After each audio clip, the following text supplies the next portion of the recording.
วันนี้ก็ขอกอดได้ไหม ขอกอดได้ไหมขอกอดโอ้โหก็ให้กำลังใจกันครับ ให้กำลังใจกันเอง บางทีมันแบบกอดปุ๊บมันอบอุ่นขึ้น แล้วมันรู้สึกเบาลงนะฮะ ก็ไม่ว่าจะเจออะไรชีวิตเรามันต้องไปต่อเราโอ๊ยดราม่าอีกแล้วไหม คือว่าจะเกิดเรื่องอะไรขึ้นอะยังไงเราต้องไปต่อเพราะว่า เราเลือกที่จะทำแล้ว เราเลือกที่เราจะแบบซีรีส์เรื่องนี้เราเลือกที่จะเริ่มต้นไปกับมันแล้วอะไม่ว่าจะเกิดอะไรขึ้น มันต้องไปต่อแค่นั้นนะ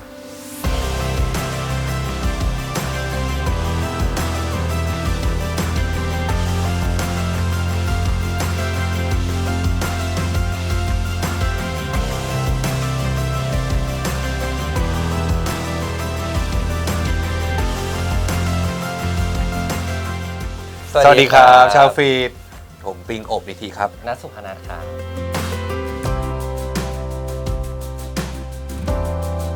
เหนื่อย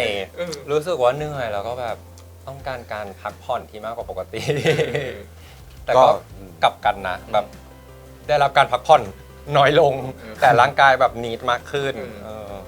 ผมก็ยังรู้สึกแข็งแรงอยู่เหมือนเดิมนะครับ เราเข้าใจเลยว่าแบบหลายคนที่แบบเหมือนพูดว่าแบบมันจะโตขึ้นจริงๆนะพอมันเลข3แล้วโดยไม่รู้ว่าแบบมันโดยอะไรบอกไม่ถูกอะอาจจะด้วยแบบสภาพแวดล้อมหรืออะไรหรือเราแบบประสบการณ์เราหรืออะไรเงี้ยเหมือนแบบโตขึ้นปล่อยวางได้มากขึ้นอะไรเงี้ยบางเรื่องแบบตอนเด็กๆที่เราคิดว่าเรื่องนี้มันคงแบบเป็นปัญหาที่ใหญ่มากสำหรับเราอะพอแบบตอนนี้เรารู้สึกว่ามันก็ใหญ่แหละมันก็ยังใหญ่อยู่แป๊บนึงแต่มันก็เดี๋ยวมันผ่านไปละอย่างเงี้ยเห็นในหลายๆมุมมากขึ้นเพราะว่าเหมือนอย่างพอตอนเราเป็นเด็กเนาะเราก็จะคิดเราเห็นแค่นี้เองอะเราเห็นเป็นเส้นตรงอย่างเงี้ยแต่บางทีมันแบบมีซ้ายขวาหน้าหลังบนล่างแบบอะไรอย่างเงี้ยแล้วพอเราแบบมันกลายเป็นว่าบางทีอะสิ่งที่เราเห็นอย่างเงี้ยแล้วสิ่งที่เรารู้สึกอะมันยังมีอีกหลายมุมที่เราอาจจะยังไม่รู้อะไรอย่างเงี้ยแล้วก็เผื่อใจไว้ก่อนเนี่ยเราเพิ่งไปซีเรียสอะไรกับมันมากอะไรอย่างเงี้ยก็เย็นลงเยอะมากผมก็รู้สึกว่าตัวเองก็เติบโตขึ้นยิ่งได้มาทำงานในวงการบันเทิงได้มาเจอกับผู้คนที่แบบมากมายที่เราไม่เคยเจอได้ทำงานได้ประสบการณ์ต่างๆมันยิ่งทำให้รู้สึกว่าเราเติบโตขึ้นแล้วก็ที่ผ่านมามันก็เป็นประสบการณ์ของเราแต่ว่าตอนนี้เราก็คือมีเขาเรียกว่าได้พัฒนาขึ้นมาแล้วได้ขึ้นมาเป็นทำงานที่แบบมีคุณค่าได้ทำงานที่เป็นประโยชน์แล้วก็ถ้ามันสามารถส่งต่อให้กับคนดูได้มันก็จะยิ่งแบบส่งมาเป็นความสุขให้กับตัวผมส่วนเรื่องแบบว่าจะเป็นเรื่องการทำงานหรืออะไรเงี้ยผมก็รู้สึกว่ามันก็ต้องโฟกัสที่ตัวเองฮะแบบถ้าไปโฟกัสที่คนอื่นเยอะหรือไปเปรียบเทียบมันก็จะเหนื่อยแล้วก็ทำให้ผมล้าผมรู้สึกว่าการโฟกัสที่ตัวเองแล้วก็โอเควางใจในสิ่งที่ตัวเองทำวางใจในอนาคตของเรามันจะนิ่งมากขึ้นแล้วก็รู้สึกมีความสุขมากขึ้นกับการที่มันจะต้องแบบคิดเรื่องคนอื่นก็พยายามบาลานซ์ครับมีทั้งเรื่องงานมีทั้งเรื่องส่วนตัวเรื่องพักผ่อนก็แต่เรื่องงานตรงนี้ผมอยากจะทำให้มันประสบความสำเร็จในมุมที่ผมพอใจซึ่งตอนนี้มันก็มาถึงแล้วผมก็ทำได้ระดับหนึ่งแล้วครับงานแบบ100%มากเลย 100%มากอะไรที่รู้สึกว่าทำแล้วจะส่งผลดีต่องานทำหมดทุกอย่างทุกอย่างที่ทำแล้วรู้สึกว่ามันแบบจะทำให้ส่งผลดีกับงานเรานะทำหมดพี่นัทเขาทุ่มทั้งตัวครับบางทีผมแบบว่าก็มีท้อแล้วมีเหนื่อยแล้ว แต่ว่าหันมามองเขาแล้วเขาแบบเขายังพยายามคือเขาก็ตลกเขามีแบบว่าความแบบว่าตลกธรรมชาติแล้วเขาก็ทำให้เราแบบว่ามันก็ยังมีมุมตลกมันก็ยังมีมุมสนุกอยู่นี่นามันก็ไปต่อได้สู้ได้เขามีพลังจริงๆคือเราเครียดนะแบบคือทุกโมเมนต์ในการทำงานมันมีมุมที่มันเครียดอยู่แล้วแต่ว่ารู้สึกว่าคือถ้าเราไปทำด้วยความเครียดอะคนดูก็คงไม่น่าจะได้รับความสุขมั้งแบบอันนี้แบบในสิ่งที่นัดคิดนะเพราะนั้นเราทำยังไงก็ได้ให้เราแบบสนุกไว้ก่อนถ้าเราสนุกเรามีความสุขแล้วอะเราจะทำอะไรขิงข่างูปลาอะไรไปแต่ว่าเพราะคนดูรู้ว่าแบบมันต้องมีอะไรอะมันเขาน่าจะรับรู้ได้ถึงแบบความสุขอะไรอย่างเงี้ย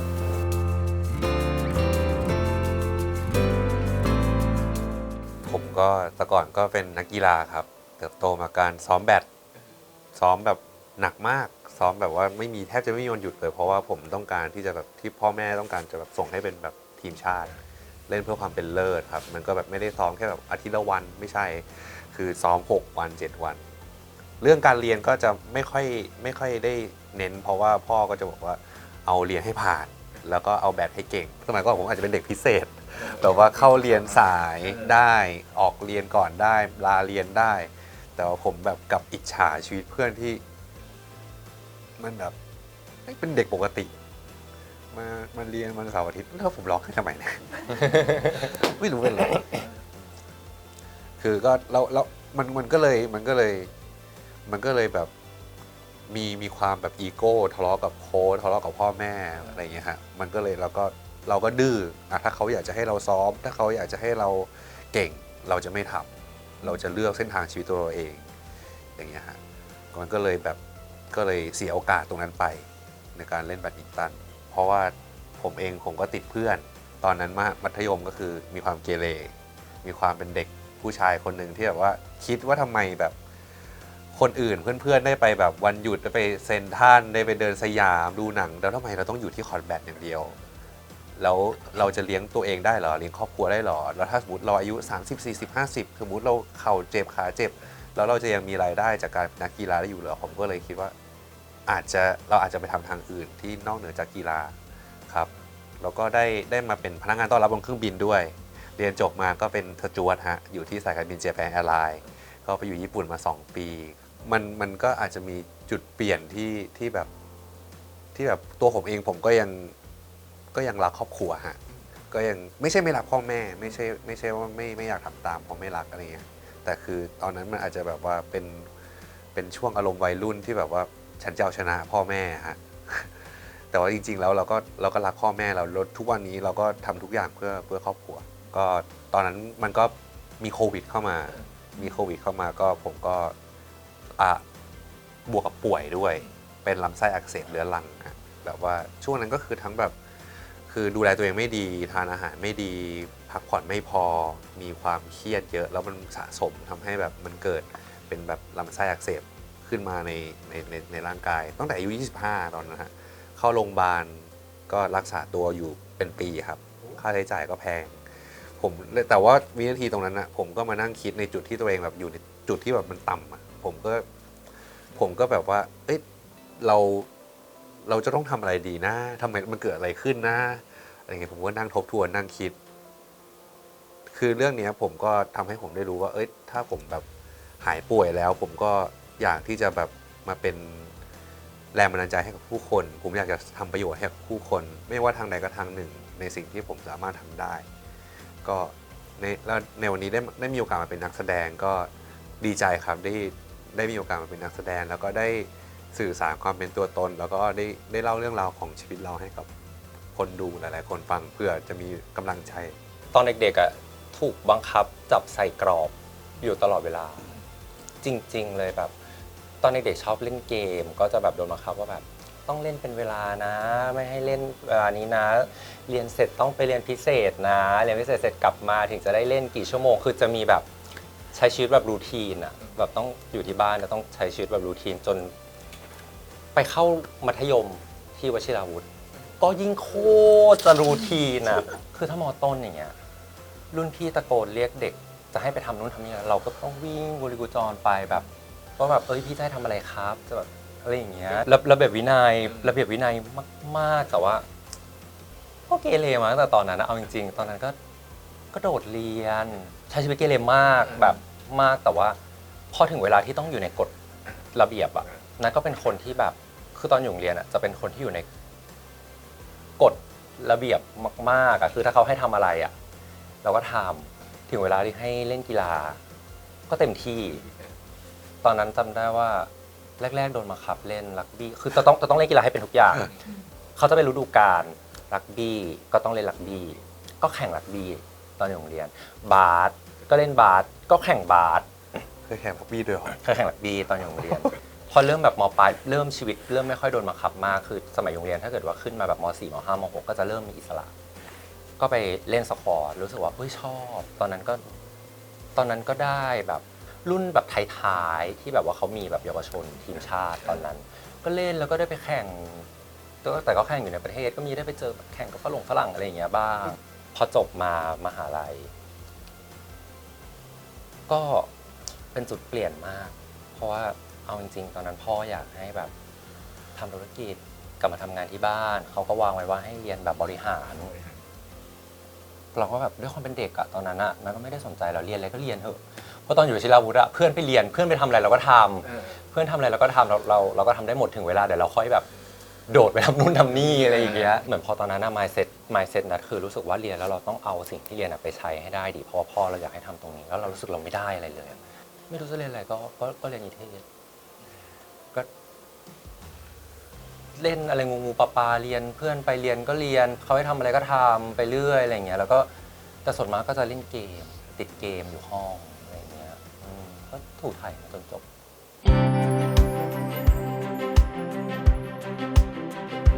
จุดตั้งต้นของผมคือทำไงก็ได้ที่แบบอยากจะสร้างคุณค่าหรืออยากจะเป็นประโยชน์ให้กับผู้คนอ่ะเรามีความรู้เรื่องแบดมินตันนี่เราก็เอามาสอนแบดสิแล้วก็ทำช่องสิ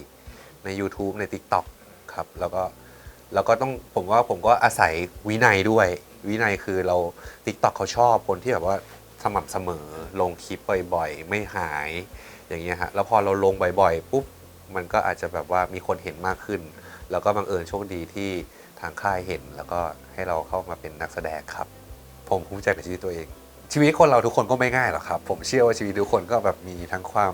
ทุกข์มีทั้งความสุขปนๆแต่ก็มันก็ผมแค่ก็อยากจะเป็นตัวตนของตัวเองในเวอร์ชันที่ดีที่สุดแล้วก็นี่เป็นตัวตนของตัวเองที่สามารถอย่างที่บอกครับส่งต่อคุณค่าส่งต่อความสุขส่งต่อแรงบันดาลใจให้กับคู่คนคือผมอาจจะแบบว่าเหนื่อยมาเยอะฮะแล้วมันก็เลยแบบ ช่วงนี้มันเหนื่อยพอแบบได้กอดได้เจอได้พูดคุยมันระบายตอนนั้นนัดเรียนสื่อสารการตลาด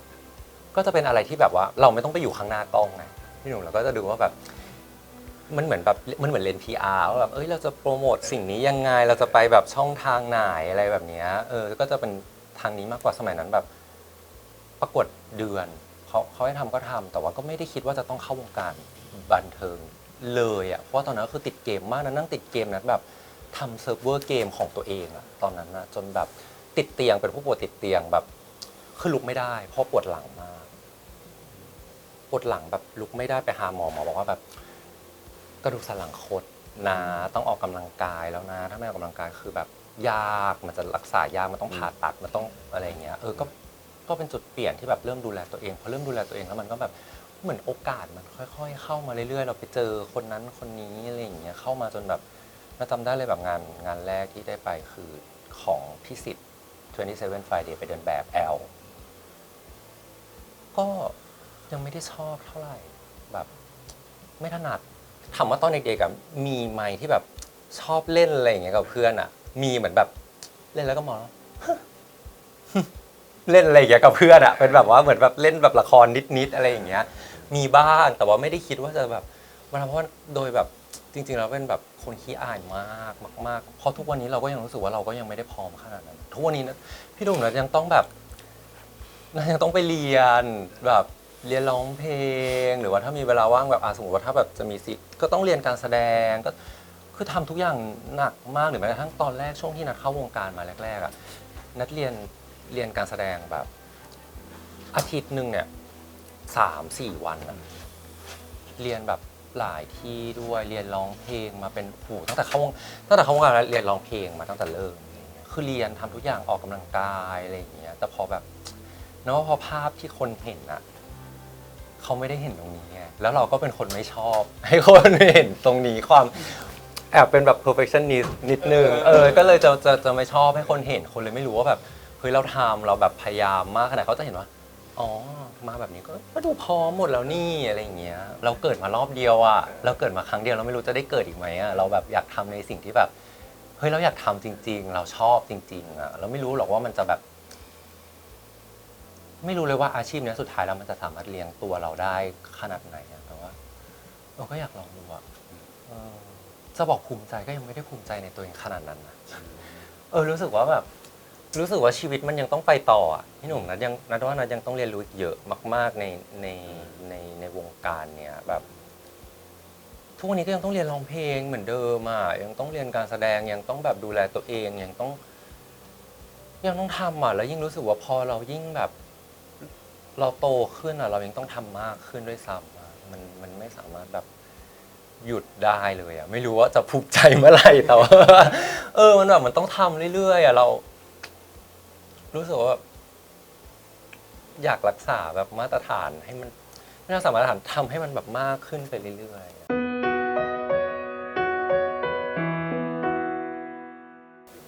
ก็เจอในโปรเจกต์พิทเบฟนั่นแหละ ๆพิดเบฟแล้วก็ถ้าเท่าที่นาจำได้คือตอนแคสเลยตอนที่เกิด ก็เปลี่ยนไปนะฮะเรารู้สึกแบบว่าสบายใจแล้วก็รู้สึกเห็นตัวตนของเขา แล้วก็เราเองเราก็ได้เรียนรู้จากเขา ไม่ว่าจะเป็นแบบเรื่องการแต่งตัวเรื่องแพชชั่น หรือว่าความมั่นใจการที่เขาเป็นรักในความเป็นตัวเขาเองอะฮะจากภายในก็รู้สึกว่าทำให้แบบว่าเขาก็เป็นแรงบันดาลใจให้กับผมเคยเจอที่ในซูมเจอในซูมตอนนั้นมีการประชุมกับเพื่อนๆพิทเบฟทุกคนแล้วก็ให้เปิดกล้องแล้วพอเปิดกล้องมาปุ๊บเราก็ไล่นั่งเรียงดูทีละคนแล้วก็มาสะดุดอยู่ที่เขาเนี่ยว่าเขาแบบมีรูปลักษณ์ที่มันโดดเด่นกว่าคนอื่นแล้วก็พอเจอตัวจริงฮะสูงเหรอตอนแรกนึกว่าตัวเล็กเอาจริงๆนะ แต่ว่าทุกคนจริ จะช ง อบ ๆ บอกว่าตอนเจออ่ะจะคิดว่าเนี่ยแบบตัวเล็ก ใช่ แบบผอมๆ ในกล้องผมนึกว่าตัวเล็ก ออ คือว่าอ๋อน่าจะตัวเล็กมั้งอะไรเงี้ยตัวจริงฮะ เจอตอนแคสแล้วก็แบบชอบ เอาจริงๆเป็นคนแพ้แบบคนแบบตาตีมาก คือแบบอะไรแบบเจอแล้วแบบชอบเลย แล้วเป็นคนแบบเอาจริงๆอ่ะเป็นคนทำอะไรแล้วแบบอิโมชัน a ลแบบใช้อารมณ์นำก็ว่าชอบฉันก็ชอบเลยฉันก็แบบว่าชอบอ่ะคือถ้าถามนั้นรู้สึกว่าแบบเปลี่ยนไปเยอะมากๆแล้วเรารู้สึกว่าซึ่งมันยากมากกับเอาจริงกับคนที่ด้วยอายุ30แล้วแบบเอาจริงใช้เวลาแบบปี2 ปีแล้วเปลี่ยนไปมากขนาดเนี้ยเพราะเอาจริงๆแล้วโดยเนเจอร์นั่นก็เข้าใจว่าในคนที่ใช้ชีวิตมาแบบ30 ปีอ่ะพี่หนุ่มแล้วพอถึงเวลาจะต้องให้เขามาเปลี่ยนแบบภายในระยะเวลาปี2 ปีมันแบบสำหรับนั้นรู้สึกว่ามันแทบจะเป็นไปได้ยากมากๆเลยแบบเขาก็เปลี่ยนเยอะจากที่แบบว่านิ่งแบบไม่คุยกับใครไม่ยุ่งกับใครเลยนะมาตอนแรกไม่พูดไม่คุยกับใครถึงเวลาก็ทำงานเสร็จก็กลับ introvert ใช่นี่ตอนนี้คือ Microsoft Word แล้วแต่บางฟิลบางทีเราก็แบบไม่อยากยุ่งกับใครอ่ะเหนื่อยขอคิดแป๊บหนึ่งเนี่ยหรือแต่ถ้าแบบ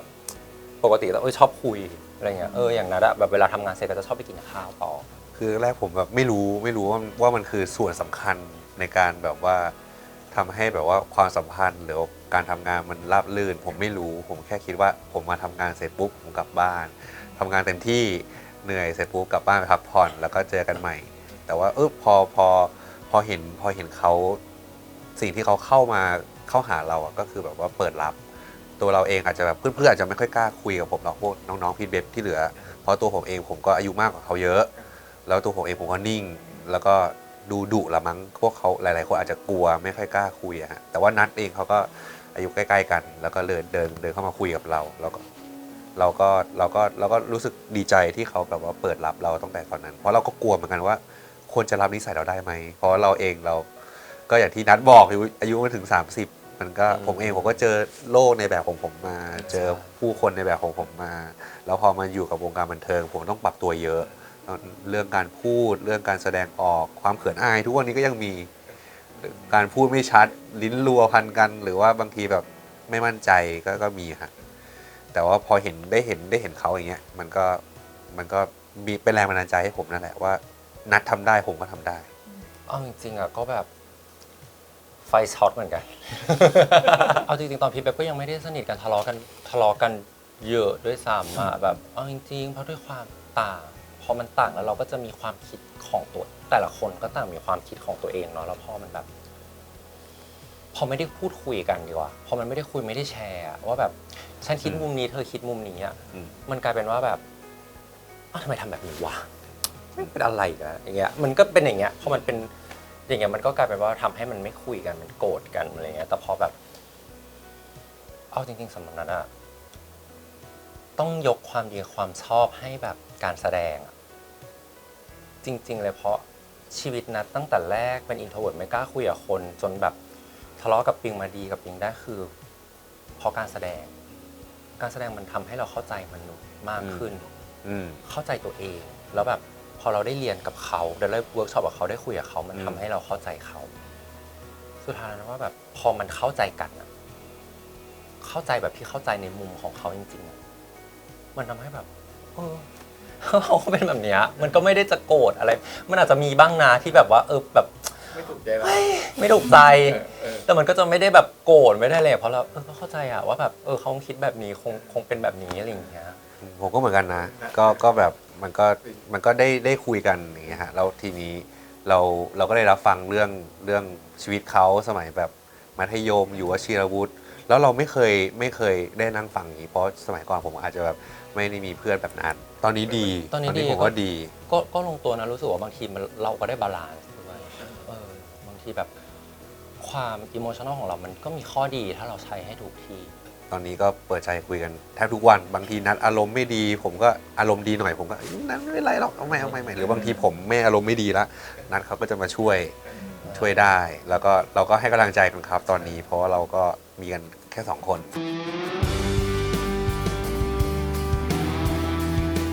เอาจริงๆอ่ะตอนช่วงแรกๆเลยอ่ะตอนนั้นก็ยังไม่ได้แบบเป็นช่วงที่แบบเปิดใจกัน100%นะตอนที่มีกระแสแบบแรงๆเลยแต่เราก็เป็นห่วงนะเป็นห่วงเขาแล้วก็แบบโอ้ยอิโมชันอล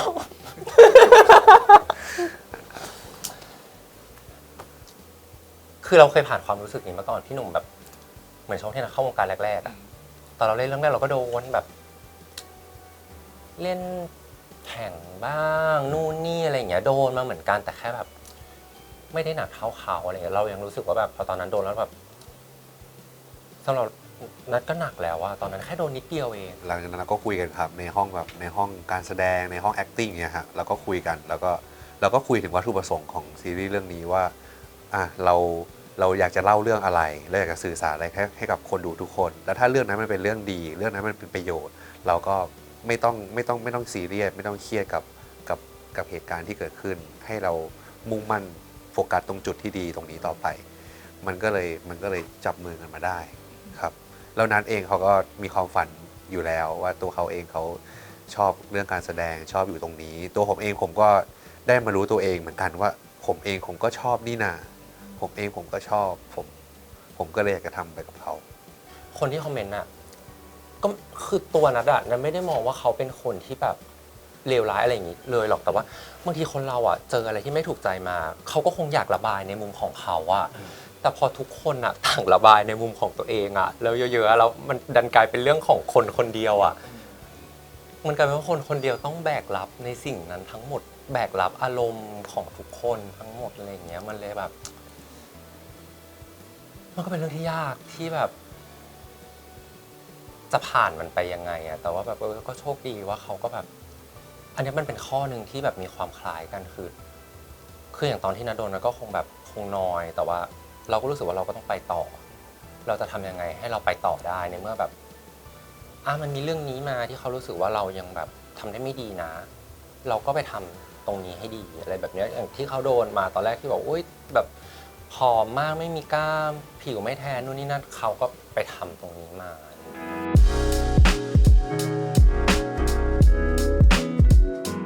สำหรับนัดอะเอาจริงๆตอนแรกอะตอนที่เห็นแบบรูปอะไรเงี้ยแค่รู้สึกอยากเล่นพี่หนุ่มมันเลิศอะ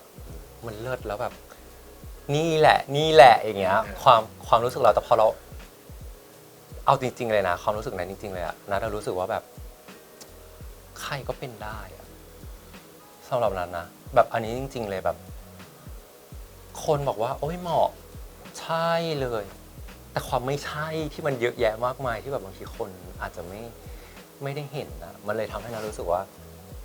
ใครก็เป็นได้แต่ในเมื่อวันนี้มันเป็นเราที่จะต้องเป็นตัวละครตัวนี้ทำยังไงให้แบบ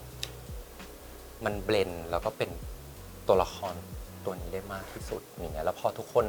อาจจะ อาจจะพอแบบเราทำกันบ้านมาหนักแล้วทุกคนเห็นแล้ว ทุกคนก็จะรู้สึกว่าเฮ้ยใช่มันเหมาะอะไรอย่างเงี้ยเขาอาจจะไม่ได้เห็นพาร์ทที่แบบโหใส่รองเท้าส้นสูงไม่เหนื่อยยืนไม่ได้แบบพาร์ทที่แบบใส่แล้วแบบยืนไม่ได้แบบอย่างเงี้ยมันไม่เคยมีใครเห็นไงพี่หนุ่มทุกคนเห็นปุ๊บก็คือนะก็ใส่แล้วก็เดินสับแล้วอะไรอย่างเงี้ยหรือแบบถอดรองเท้ามาแบบหูเลือดออกอย่างมันไม่เคยมีคนเห็นตรงนี้ไม่เคยมีคนเห็นว่าแบบหูเวิร์กช็อปเรียนการแสดงแบบโหดเข้าคอร์สแบบเรียนเดี่ยวร้องห่มร้องไห้แบบคุยกับครูแบบคนไม่เห็น ก็รู้สึกเป็นความท้าทายที่สุดแล้วตั้งแต่เจอมาก็ต้องพยายามพุชตัวเองเยอะ แล้วก็พยายามเราก็อยากทำเหมือนกันฮะพอเราเห็นว่าเราได้โอกาสนี้เราก็อยากจะทำให้ได้ดีที่สุดครับเราก็เริ่มต้นทำทุกอย่างอะไรก็ตามที่ทำได้ แล้วก็รู้ว่าตัวเองมันใหม่มากๆการแสดงผมเองก็เพิ่งผ่านมาแค่เรื่อง2 เรื่องแต่ว่าเรื่องออกกำลังกายผมก็เคยเป็นนักกีฬาอยู่แล้วผมก็เลยคิดว่าผมอาจจะสามารถทำตรงนี้ได้ก็เลยลองทำดูก็แล้วก็ได้ศึกษาตัวละครผมก็มองว่าตัวละครเขาก็มีมุมที่แบบเขาจะต้องแบกอะไรไว้คนเดียวเยอะฮะตัวละครตัวเนี้ยโดยที่เขาไม่พูดตรงๆกับคนอื่นไม่ยอมแสดงออกว่าตัวเขาคิดยังไงไม่ค่อยแสดงออกความรักให้กับคนรอบข้างอย่างเงี้ยฮะแล้วเขาก็มีอดีตที่แบบมันทำลายเขาซึ่งตัวผมเองก็ได้รับบทเป็นหม่อมโกศลครับมันก็คือเป็นอดีตอุปราชของในเมืองนั้นแต่ว่าถูกปลดออกจากตำแหน่งเพราะว่าตัวเราเองรักเพศเดียวกันครับก็แล้วในยุคนั้นก็ไม่ได้เหมือนกันแล้วพอเราถูกปลดออกมาแล้วก็ถูกไปจำคุกอยู่หลายปีมันก็เลยแบบอาจจะเป็นแบบอดีตที่ฝังใจของตัวละครนะฮะเสร็จปุ๊บเราก็อาจจะแอบชอบคนหนึ่งซึ่งคนคนนั้นก็คือวรเดชนั่นแหละครับ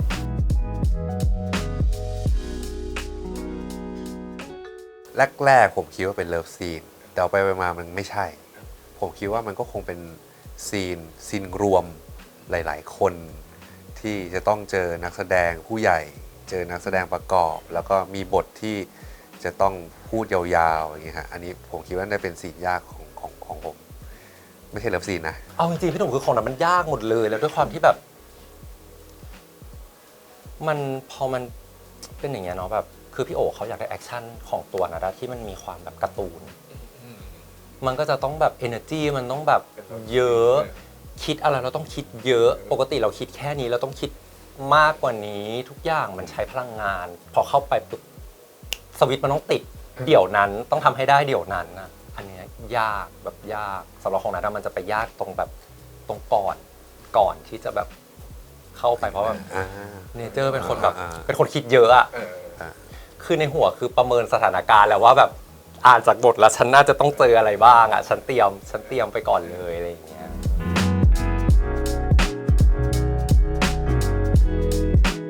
เอาจริงๆอ่ะสำหรับนาดา NC อ่ะ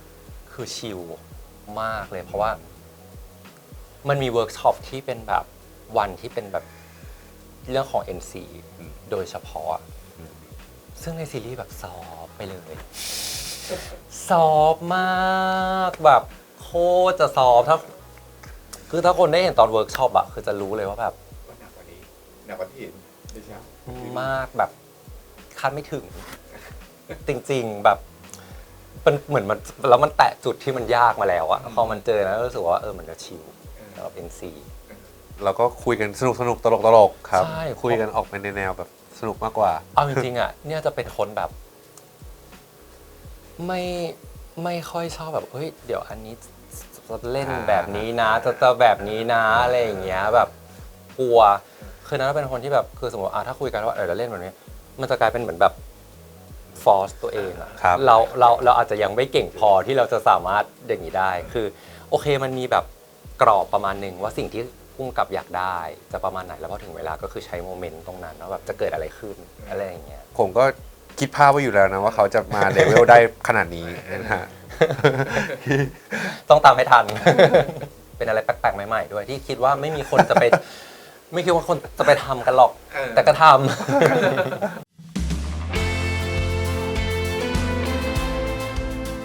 เรื่องของความเท่าเทียม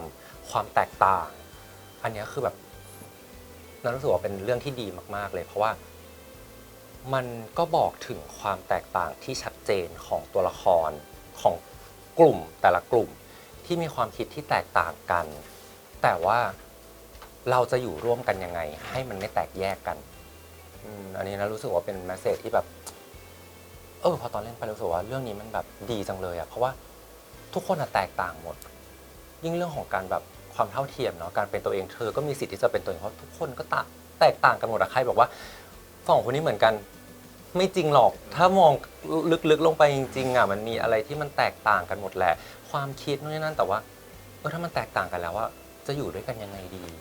บาลานซ์ของการอยู่ด้วยกันตรงกลางที่จะไม่ทำให้คนที่คิดเห็นต่างกันแบบสุดขั้วอย่างเงี้ยต้องแตกแยกต้องมาทะเลาะตบตีกันเราจะอยู่กันยังไงดีหรือมันก็เป็นซีรีส์แนวผมว่าก็มีความละมุนโรแมนติกคอมเมดี้แล้วก็มีแอคชั่นด้วยแล้วก็ในเรื่องของอย่างที่นัทพูดเลยทุกเรื่องผมสนับสนุนหมดเลยไม่ว่าจะเป็นเรื่องความเท่าเทียมความแตกต่างความกล้าเป็นตัวเองความรักที่แบบมันมีไม่ใช่แค่แบ่งเพศอะไรอย่างเงี้ยฮะ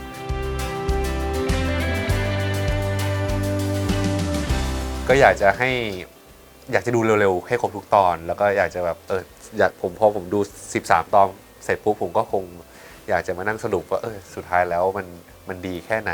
แต่จนถึงตอนนี้แล้วผมก็ยังลุ้นอยู่ก็ยังตื่นเต้นอยู่ครับว่าทุกคนจะสนุกไปด้วยหรือเปล่าดูแล้วก็แบบคาดหวังแบบ